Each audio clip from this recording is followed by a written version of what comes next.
ကျွန်တော်တို့ကပုံဆွဲတဲ့အခါအများရန်ကြီးကျက်ခမ်းနားတဲ့အရာတွေနှက်ဆိုင်တဲ့အရာတွေကိုလိုက်ရှာပြီး upload နေတတ်ကြပါဒီနေ့မှာတော့ကျွန်တော်လမ်းသွားရင်ကောက်ထားတဲ့ insert အသေးလေးတွေကို drawing from observation လုပ်ပြီးတော့ဆွဲပြသွားမှာ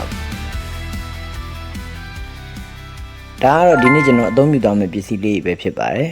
ပထမဆုံးဆွဲပြသွားမှာကတော့စီကာတာလို့ခေါ်တဲ့ပဇင်းရင်ခွဲရဲ့အရေကုန်ပဲဖြစ်ပါတယ်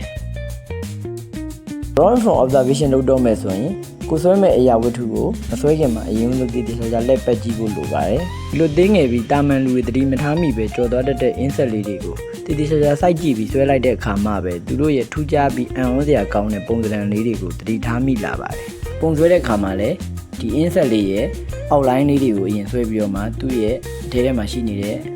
ခြေထောက်လေးတွေခေါင်းလေးတွေကိုအသေးသေးနောက်မှလိုက်ထည့်ပါတယ်။ပုံရအောင်မှာအမောင်ရိပ်ကလေးတွေကိုထည့်လိုက်တာက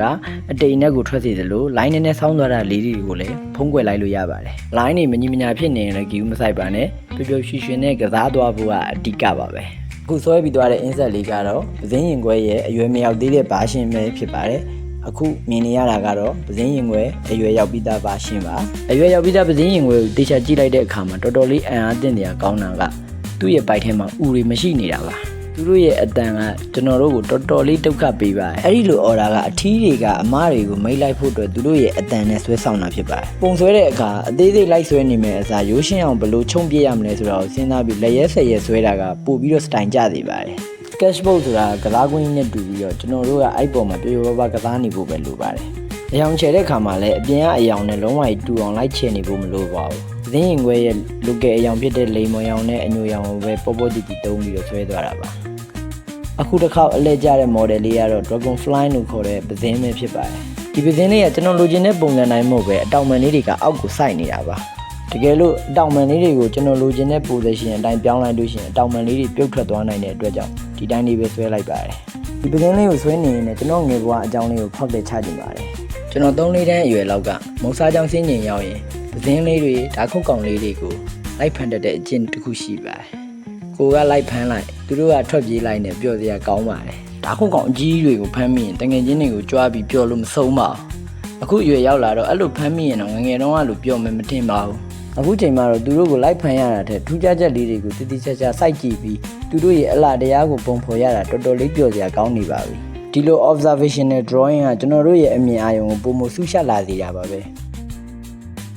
တာမန်ဆိုရင်လိပ်ပြလေးတစ်ကောင်ကိုမြင်။အော်ဒါလိပ်ပြလေးပဲလို့တွေးပြီးကြော်သွားတတ်ကြပါတယ်။ဒါပေမဲ့သူတို့ကိုရှေ့မှာချပြီးပုံဆွဲဖို့ကြည့်လိုက်တဲ့အခါကျမ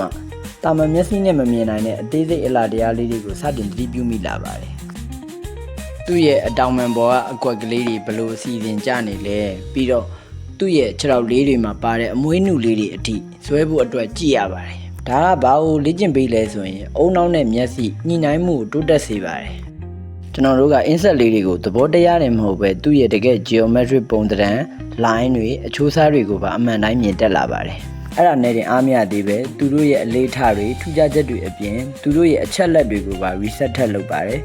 ကိုစီးတဲ့မြင်အထီးမှန်းမှမသိရင်ရှက်စရာကြီးတွေဗျာအဲ့တော့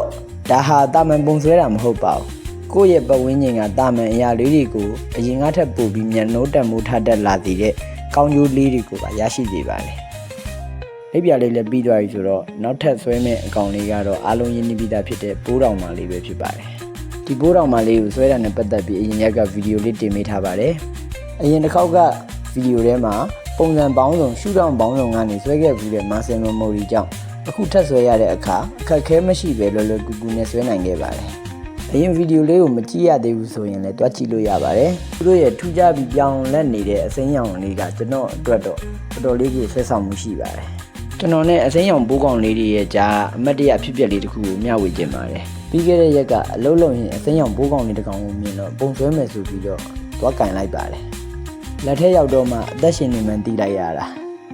ကိုကပက်လက်လန်လိုက်သူကပြန်ထားလိုက်နဲ့ဆော့လို့ကောင်းနေတော့လက်ပေါ်မှာဤအစိမ်းရောင်လေးပါပြီးထွက်ပြေးသွားပါတယ်အခုဒါကတော့နောက်ထပ်တာမန်ပိုးတော်မာလေးတစ်ကောင်ထူးခြားချက်ကတော့မြင်တဲ့အတိုင်းပြုတ်မကြပဲကုတ်ထားနိုင်တော့မှာပဲခုလို insert လေးတွေကိုပုံဆွဲရတဲ့နောက်ထပ်ကောင်းကျိုးတစ်ခုကတော့ဒါဟာကျွန်တော်အတွက်တော့တရားမှတ်နေခြင်းတစ်ခုပါပဲကို့အရှိကပိုးတော်မာလေးရဲ့ပုံသဏ္ဍာန်ကိုစိုက်ကြည့်ပြီးအာယုံစိုက်နေတဲ့မိနစ်ပိုင်းအတွင်းမှာခေါင်းထဲကတောကတွေမ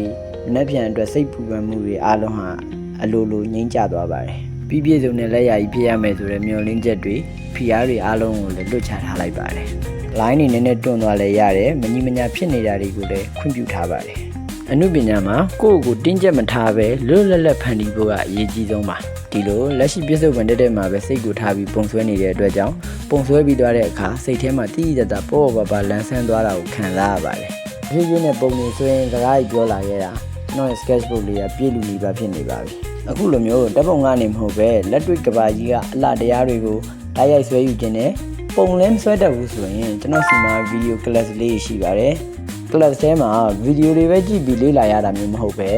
event တွေ challenge တွေလည်းရှိတဲ့အတွက်ကြောင့်ပျော်စရာလည်းကောင်းပါတယ်။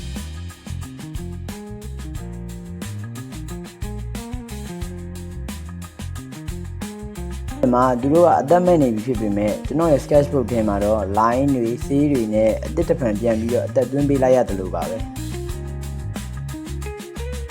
အခုဒီအတောင်ပံလေးကိုစေးချေတဲ့အခါမှာအပေါ်ကလိပ်ပြာမှာချဲတယ်လို့မျိုးမဟုတ်ပဲ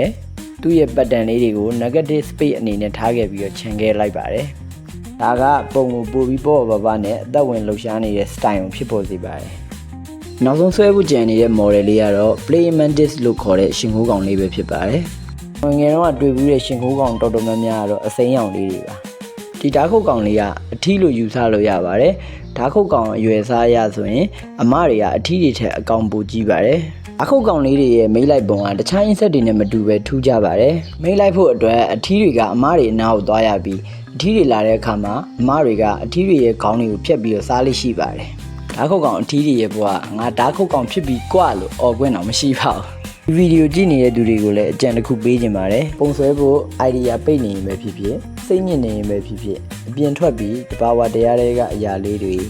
တရွက်6လေးတွေတို့မဟုတ်အင်းဆက်လေးတွေကိုရှာဖွေပြီးရှေ့မှာချဆွဲကြည့်ပါကောင်လေးတွေရဲ့နာမည်တစ်ခုချင်းစီပေးပြီးသွားတဲ့အခါလွတ်နေတဲ့နေရာမှာ insect lover ဆိုပြီးတော့ကောင်းကင်တွေတက်လိုက်ပြီးတော့အဆုံးသတ်လိုက်ပါတယ်အခုဆိုရင်တဖြည်းဖြည်းနဲ့